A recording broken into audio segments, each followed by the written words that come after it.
Pada abad ke-15 Masehi, Aceh pernah mendapat gelar yang sangat terhormat dari umat Islam Nusantara.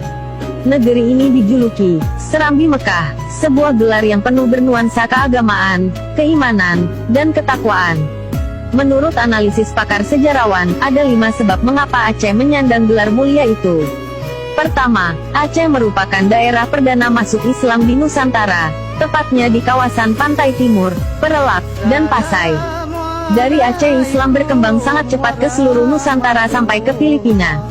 Mubalik-mubalik Aceh meninggalkan kampung halaman untuk menyebarkan agama Allah kepada manusia. Beberapa orang di antara Wali Songo yang membawa Islam ke Jawa berasal dari Aceh, yakni Maulana Malik Ibrahim, Sunan Nampel, dan Syarif Hidayatullah.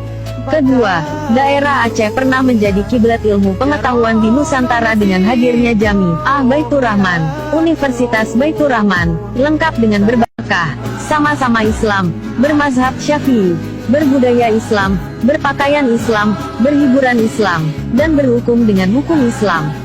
Seluruh penduduk Makkah beragama Islam dan seluruh penduduk Aceh juga Islam.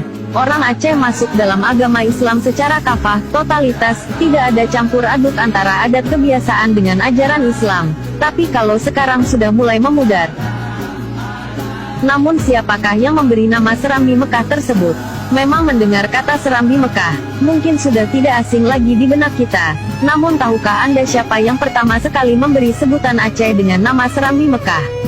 Terlepas dari pro dan kontra di kalangan masyarakat kita, sebutan Serambi Mekah semuanya berawal ketika sang penjaga makam Nabi Muhammad Sallallahu Alaihi Wasallam yang bernama Syekh Ismail. Beliau juga masih keponakan Nabi. Suatu malam beliau bermimpi bertemu Rasulullah, dan Rasulullah berpesan kepadanya, Wahai saudaraku, ambillah 5 pucuk surat yang ada di dalam Ka'bah, dan carilah siapa anak manusia yang bisa membaca dan memberi makna akan isi surat tersebut.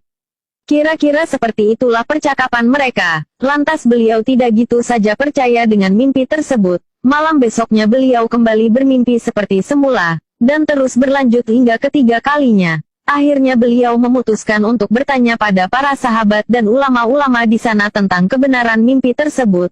Yang ditanya pun menyarankan agar beliau segera melaksanakan apa yang diperintahkan oleh Rasulullah. Akhirnya beliau pergi menjelajahi semua benua di dunia ini. Dari Afrika ke Amerika, dari Amerika ke Eropa dan terus berlanjut ke benua-benua yang lainnya. Perlu diingat saat hendak berkelana menjadi musafir ke seluruh dunia beliau saat itu berumur 20 tahun. Tidak ada satu anak manusia pun yang bisa membaca surat dari dalam Ka'bah yang ditulis oleh Rasulullah tersebut. Setiap orang yang ditemuinya ia jelaskan maksud kedatangannya dan ia suruh baca dan artikan surat tersebut. Namun tak ada satupun anak manusia yang bisa membacanya.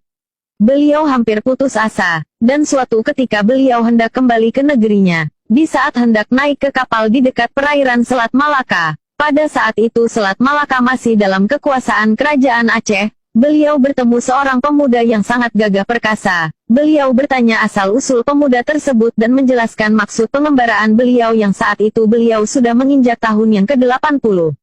Saat itu beliau kira-kira sudah berumur 100 tahun. Kemudian sang pemuda mencoba membaca dan mengartikan makna dari isi surat tersebut. Alangkah terkejutnya Syekh Ismail ketika mendengar si pemuda tersebut dengan lancarnya menerjemahkan isi dari surat yang dititipkan Rasulullah. Lalu beliau bertanya siapa nama si pemuda tersebut. Ya dialah Merasile, atau bila diartikan dalam bahasa Indonesia berarti Merah Silau. Sia berarti Merah Silau, yang kini lebih dikenal dengan nama Maulana Malik Ibrahim, dan lebih dikenal lagi dengan nama Malikus Saleh. Dialah pemuda yang gagah perkasa yang bukan hanya mengandalkan ketampanannya saja, tapi ia bisa membaca dan mengartikan surat penting dari Rasulullah Sallallahu Alaihi Wasallam. Sungguh membanggakan. Jadi bukan sembarangan orang yang memberi nama Aceh Serambi Mekah, tapi Nabi Muhammad Sallallahu Alaihi Wasallam sendiri yang memberi nama mulia tersebut. Ini semua terlepas dari